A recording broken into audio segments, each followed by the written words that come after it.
예수님께서 하나님께 순종하심으로써 십자가를 지셨습니다. 이로 인해서 우리가 하나님께 나갈 길을 주님이 열어놓으신 겁니다. 그러니까 우리가 이제는 하나님께 나아갈 수 있는 길이 우리에게 열린 겁니다. 예수님께서 십자가에 달리실 때에 성전 휘장이 위에서부터 아래까지 갈라진 것도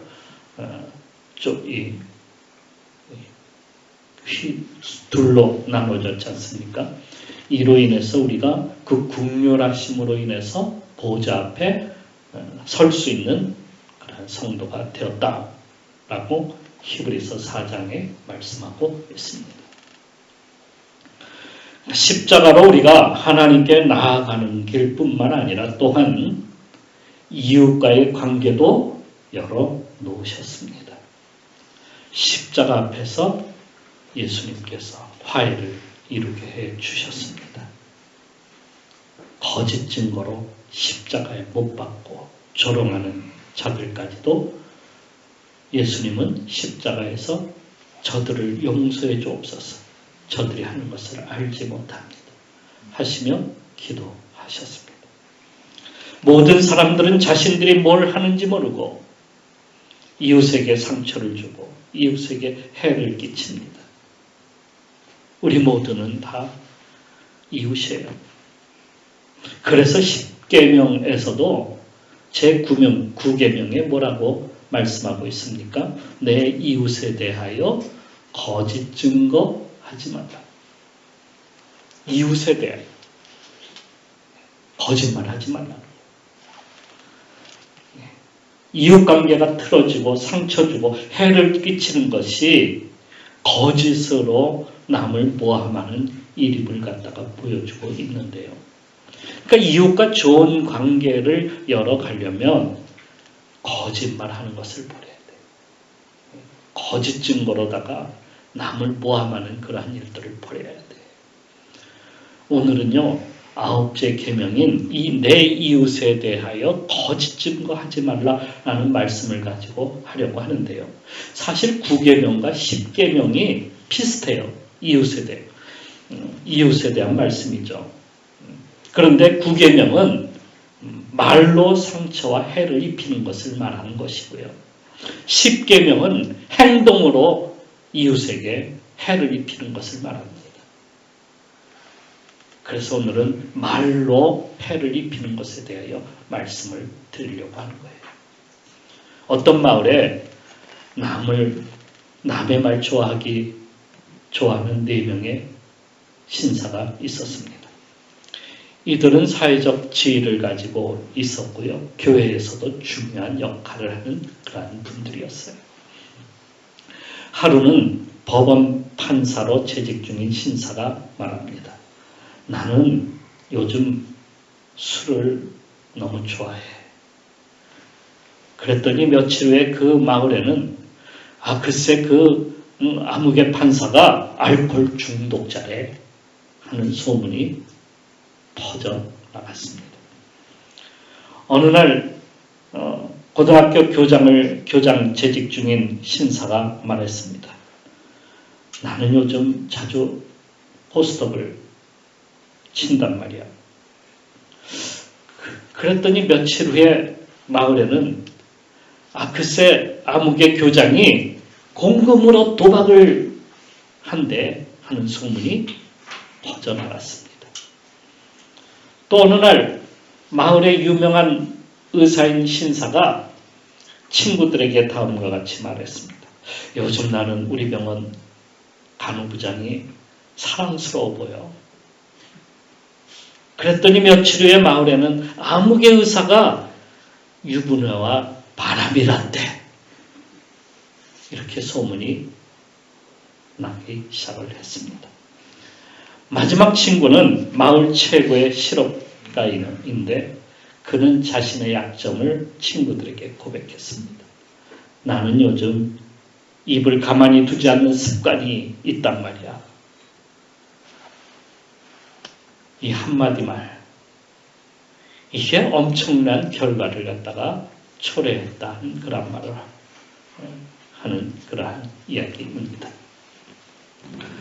글쎄요, 예전에 대통령이 호텔에서 어떤 정치인을 만났더니 어떻게 소문났냐면, 글쎄요, 그 대통령이 그 정치인 딸을 낳았대요.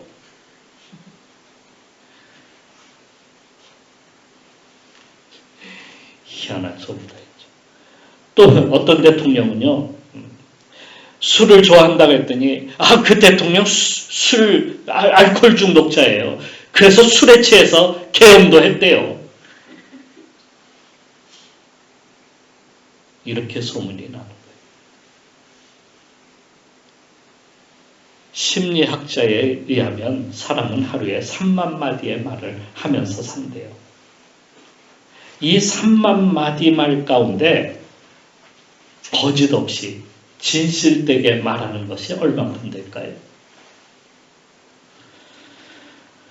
말은 하나님께서 인간들에게 주신 축복의 언어예요. 인간을 창조하실 때에 하나님은 인간과 소통하기 위해서 언어를 주신 겁니다. 말하는 것이 축복의 언어예요. 하나님이 우리에게 말씀하실 때 저주를 말씀하실까요? 아니죠. 복을 주시기 위해서 복된 말씀을 하셔요. 그런데 언제부터인가 인간의 언어가 그 축복의 언어가 바뀌었어요. 거짓말과 악담으로요. 그러니 하나님이 기뻐하시고 하나님과 정반대가 되고 말았잖아요. 이게 무슨 말씀일까요? 무엇일까요? 갑자기 삥거리네.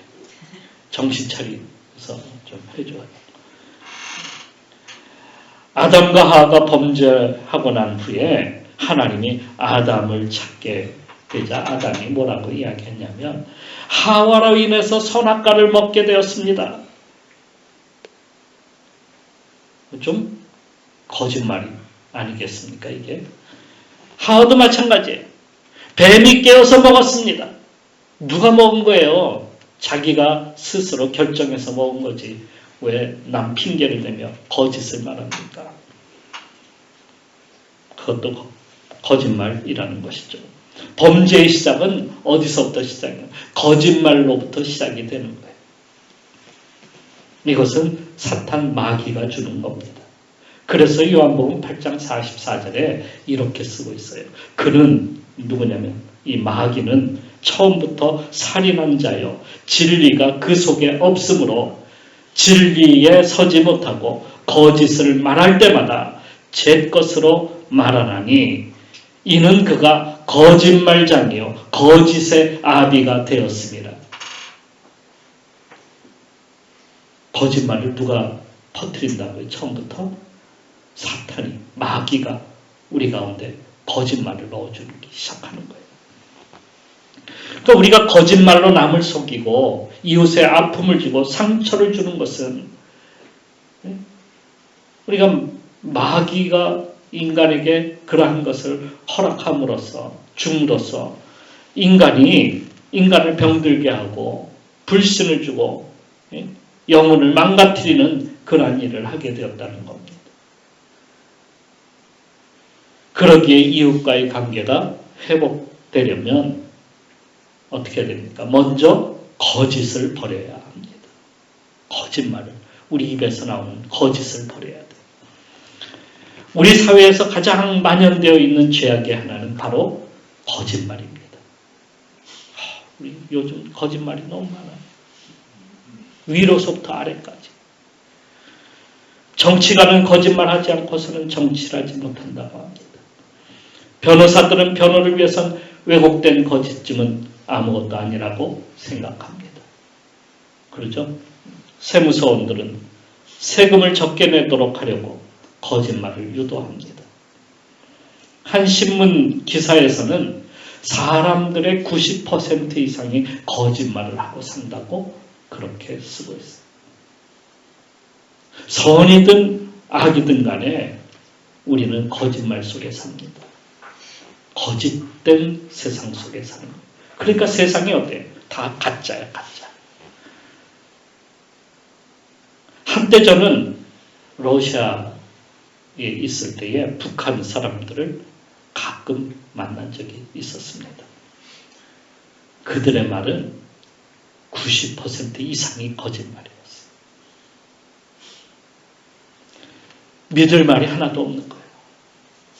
사실 공산주의자들은요, 난 북한 사람들만 그런 줄 알았더니 그게 공산주의자들의 그냥 하는 당연시되는 그러한 말이에요. 그게 거짓말이에요. 모든 것을 처음부터 그렇게 얘기하죠. 공짜로 다 나눠준다. 그런데 이는 무엇입니까? 있는 자들의 것을 빼앗아서 주는 거예요. 자기 것을 빼앗아가는데도 몰라, 사람들은. 빼앗아갖고 그걸 나눠주니까 그게 공짜인 줄 알아. 그런 거짓된 것이 어디 있겠습니까? 그들은 의적처럼 행동합니다. 그런데 알아야 될 것은요, 의롭게 보이기 위해서 일부는 나눠주고 자기들의 배를 채우는 거예요. 북한이 제일 좋아하는 인물이 누군지 아세요? 홍길동이에요. 홍길동. 의적 홍길동. 왜? 나눠주니까. 중국의 인민 6억 명이 16만 원, 1000위안이 16만 원 정도로 한 달을 살아가고 있대요. 그게 누가 한 말이냐면 리커창 전 총리가 죽었어요, 작년에. 한 말이었어요. 작년 죽었나요? 재작년 죽었나요? 살해당했죠. 공산당 엘리트의 1% 그 국가의 부를 갖다가 31%를 누리고 있대요. 대부분의 돈은 다 누가 가지고 있냐면 엘리트들, 공산당 엘리트들이 갖고 있어요. 이게 얼마나 가증스러운 일입니까? 리커탕 정 총리가 그 6억 명이 16만 원 가지고 살았다고 하는 말을 했다고 그를 살해해버리는 그러한 나라예요. 북한은 더합니다. 자신들의 나라가 지상낙원이라고 선전하고 있어요. 북한에 다녀온 어떤 이들은요, 북한에 갔더니 북한 사람들도 잘 살던데, 풍족하게 살던데요. 이렇게 말을 하는 사람도 있다. 그것은 공산주의 엘리트들, 그 사람들에게 해당되는 말이에요. 북한은요, 거대한 거짓 선전물입니다. 대부분 주민들은요, 거기서 탈출하고 싶어 해요. 공산주의자들은 또한 계급이 있습니다. 부르주아와 프롤레타리아에 나눠지죠. 그러니까 있는 자와 없는 자 이렇게 나누죠. 당원과 주민으로 나눠. 엘리트 거기에 또 특별히 엘리트들이 있어요. 특별한 돼지들이 있어요. 그들은 계급으로 이웃을 갖다가 나눕니다. 계급사회예요. 계급사회. 그러니까 말하자면 아직도 예전에 우리나라 조선시대와 같은 그러한 시대를 살아가고 있는 거예요. 이웃과 서로 벽을 쌓고 서로 감시하게 만듭니다. 진정한 이웃이 없어요. 5호 담당제, 그 5호 담당제는 무엇하는 겁니까? 이웃을 돌보라는 것이 아니라 이웃을 감시하라고 하는 거예요. 여러분, 현재 우리의 가장 큰 문제는요, 지역 간에 나누고, 있는 자, 없는 자로 나누고, 세대 간에 나누고, 자와 우로 나누고, 서로 싸우고 있어요. 이웃이 가까워지는 것이 아니라 서로 멀어지게 하고, 감시하게 하고, 이렇게 하는 것은요, 그 중심에 무엇이 있냐면 거짓이 있기 때문에 거짓이 존재해요. 그래서 우리가 서로 나눠주는 거예요. 국가 지도자들이 거짓을 말하고 퍼뜨려서 거짓된 세상을 만들어요. 모든 언론 매체가 거기에 동조해가지고 거짓을 그냥 뿌려대요. 내가 진실을 말한다고 했더니 정말인 줄 아나 보지. 모두가 속고 있는 거예요, 거기에. 진짜로 다 속고 있는 거예요. 그래서 서로 의심하고 서로 고발하고 서로 싸우고 서로 감시하고 평화가 아니라 불안하고 서로 믿는 사회가 아니라 불신을 조장하는 내 편, 네 편 나누고 의심으로 그러한 세상을 지금 우리가 살아가고 있습니다. 정말 그 말이 진실일까요? 자꾸 이런 생각을 자꾸 그거 정말이야? 이게 자꾸 왜 우리가 그런 말을 자꾸 왜 내뱉습니까? 너무 거짓된 세상 속에 살아가고 있기 때문에 그렇다는 거예요. 예수님은 우리에게 너희는 세상의 빛이라 하셨습니다. 빛은 거짓이 없습니다. 빛은 어둠을 몰아냅니다. 그러니까 우리에게 주님은 거짓에 속하지 말고 빛에 속하라 말씀하고 계시는 거예요. 빛은 진리입니다. 진리를 따르는 자는 빛으로 오나니 이는 그 행위가 하나님 안에서 행한 것임을 나타내려 함이라. 요한복음 3장 21절 말씀입니다. 주님이 세상에 빛을 주러 오셨어요. 어둠을 몰아내는 빛, 거짓을 몰아내는 빛, 그걸 주러 오셨어요. 불신과 불순종으로 살아가는 세대에 소망을 주고 믿음을 주고 십자가에 순종하심으로써 우리로 빛의 자녀가 되게 하시는 겁니다. 그러므로 우리 모든 거짓을 버리고 서로에게 종노릇하면서 살 때에 거짓을 이기고 이웃과 화해가 이루어지는 겁니다.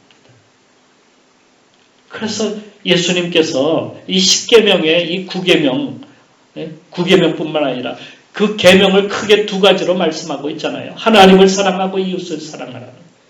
그러니까 사랑이라고 하는 것에 우리가 초점을 맞춰야지 자꾸 우리가 남을 의심하고 남에게 자꾸 불신을 조장하고 하는 거짓으로 자꾸 세상을 살아가면 세상이 어둠 속으로 쌓이게 된다는 말씀입니다. 또 진실만이 우리가 살 길임을 우리가 알아야 됩니다. 우리가 살 수 있는 길은요, 생명력이 있는 길은 진실을 우리가 말해야 생명력이 있는 겁니다. 예수께서 십자가에 달리신 이유 중 하나가 거짓 증거 때문이었어요. 예수님도 그 거짓말에 놀아났어요. 사람들이. 그렇다고 주님이 그거 모르신 건 아니에요. 다 아시면서 그냥 그거 다 그냥 받아주신 겁니다. 왜요? 모두를 다 십자가에서 구원하시기 위하여. 그것도 누가 그렇게 꾸민 일이냐면 종교 지도자들이 그렇게 꾸민 일 아닙니까? 그들은 예수를 죽이기 위해서 거짓 증인들을 세웠어요. 그 거짓 증인들은 예수님이 하나님을 모독했다고 거짓 증거하였습니다. 이는 사형에 해당한다고 그들은 말합니다. 하나님을 모독했으니까 죽여야 돼. 이거예요.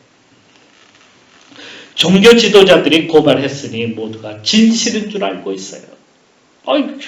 얼마나 종교 지도자, 사람들이 존경하는 종교 지도자들. 대제사장이 이야기했는데 우리가 믿어야지. 그 사람이 설마 거짓말하랴? 이렇게 나오는 거예요. 오늘날 종교 지도자들이라고 하는 목사들도 조심해야 합니다. 진실을 말할 줄 알아야 합니다. 그런데 성경은 그렇게 말씀하지 않아요. 거짓 선지자들을 삼가라. 양의 옷을 입고 너희에게 나오나 속에는 노략질하는 일이라. 뭐예요? 거짓이라는 얘기예요. 거짓. 마태복음 7장 15절에 이렇게 말씀하고 있습니다. 우리가 속기 쉬운 것은 목숨을 걸고 따르는 추종자들이 있고 믿는 그들의 말을 믿는 자들이 있기 때문에 우리는 누구를 믿어야 되는 거예요. 그들을 그 종교 지도자를 믿는 것이 아니에요. 목사를 믿어서는 안 돼. 똑같은 사람인데 인간인데 누구를 믿어야 되는 거예요. 우리는 역사하시는 하나님을 믿어야 돼요. 그분이야말로 진실된 신실하신 분이십니다. 북이스라엘 아합 왕 때의 일입니다.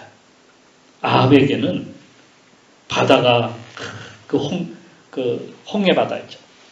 홍해 바다가 내려다 경치가 아름다운 이스라엘 골짜기 거기에 겨울 궁전이 있었습니다. 그런데 그 옆에 포도원 하나가 있었어요. 그 포도원이 너무 아름다워 보이는 거예요. 자기 떡이 더 큰데도 나비 떡이 더 크게 보이는 거예요. 그래서 그 포도원이 탐이 나서 포도원 주인에게 그 밭을 내가 돈을 줄 테니까 팔아라. 그렇게 했어요. 그런데 그 포도원 주인 나봇은 이게 조상 때부터 물려받은 땅이기 때문에요. 팔 수가 없습니다. 내가 어떻게 그걸 내 마음대로 팝니까? 이렇게 이야기합니다. 실망을 했어요. 아이고, 저거 내가 가졌으면 더 좋을 텐데. 그때에 그것을 본 그의 부인 이세벨이 나섰습니다. 그리고 그는 나가서 2명의 증인을 세웠어요. 나봇이 하나님과 왕을 저주했다고 이렇게 그 증인들이 거짓 증언을 한 겁니다. 요즘 우리 사회에도 그런 비슷한 사건이 지금 일어나고 있어요. 거짓 증거들을 내세워가지고요.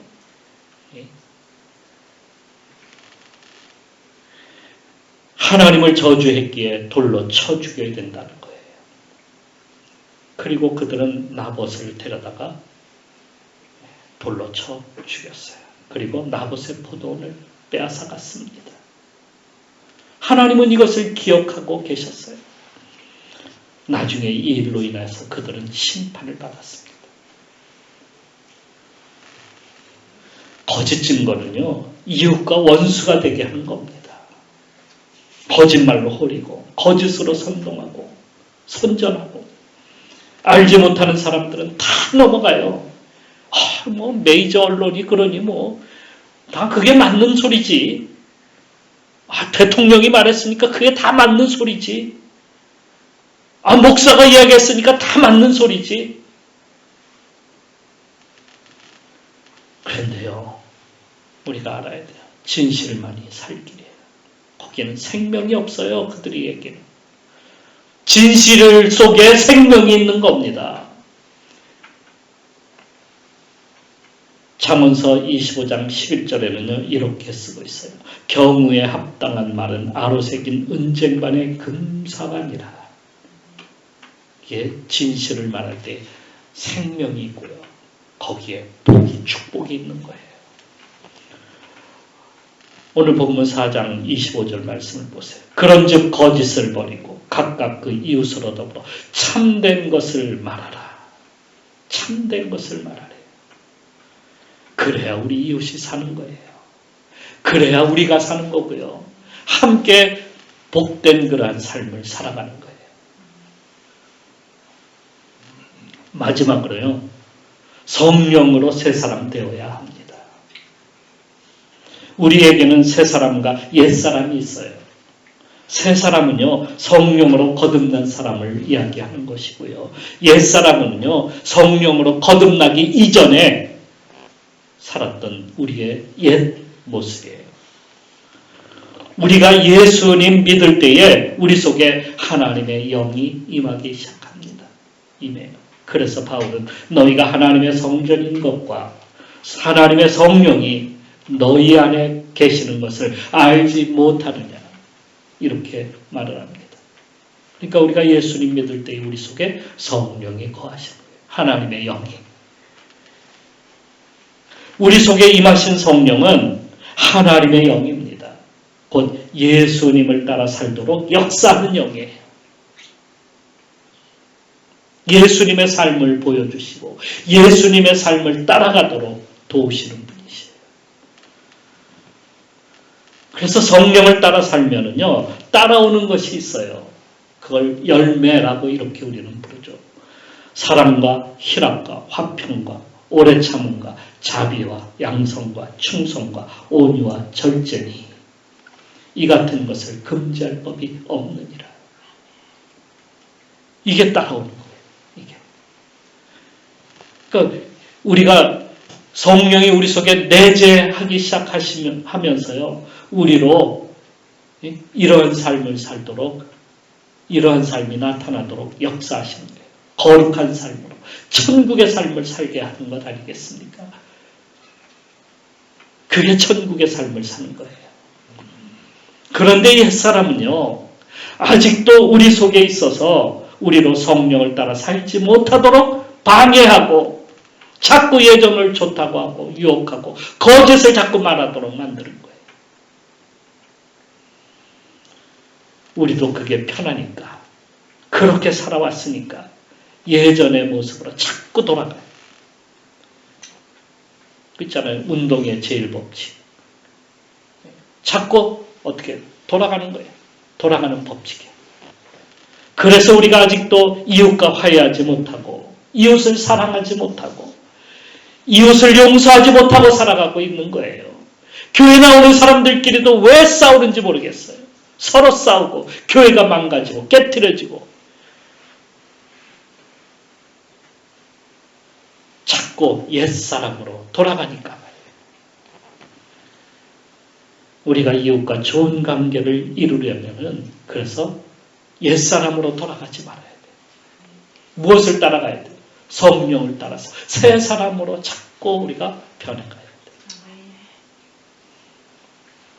성령을 따라 산다는 말씀은 용서와 사랑으로 축복하라는 겁니다. 이웃을 축복하고 용서하고 서로 사랑할 때 그러한 역사가 일어나는 거예요. 그래야 선을 이루고 그래야 천국이 임하는 것 아닙니까? 나에게만 임하는 것이 아니라 이웃에게도 임하고 세상에 임하는 거예요.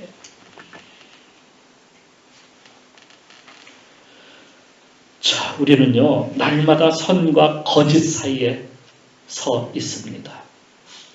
우리가 예수 그리스도를 따르고 그분의 영, 성령을 따라 산다면 우리는 선한 그리스도인으로 살아가게 되는 거예요. 그럴 때 이웃과도 아름다운 관계, 좋은 관계가 맺혀지게 되는 거예요.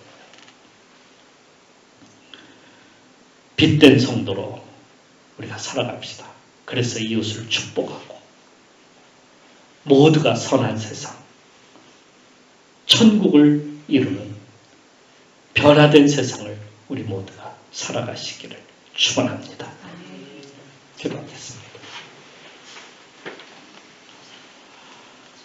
어떤 성도가요, 대학병원의 수술실에서 혀에 생긴 종양을 떼내야만 했는데요, 혀를 잘라내야만 했습니다. 수술 받는 날 의사가 잠시 머뭇거리면서 하실 말씀 있으세요? 하고 말했습니다. 그때 그 성도가 이렇게 말했습니다. 주님이 원하실 때 제 혀를 드리지 못했습니다. 앞으로 제 팔과 제 다리를 드리겠습니다. 둘러선 사람들의 표정과 분위기는 숙연해졌고요. 잠시 침묵이 흘렀습니다. 저마다 만일 나라면 마지막 남은 한마디 말을 누구를 위해서 쓸 것인가 생각하고 있을 때였습니다. 환자가 입이 움적거리면서 마지막 말을 합니다. 주님, 감사합니다. 주님, 감사합니다. 주님, 감사합니다.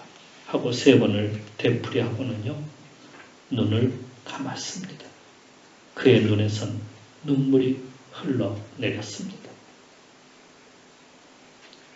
우리에게 앞으로 살아가며 남은 말, 그 남은 말을 누구를 위해서, 무엇을 위해서 사용하시겠습니까?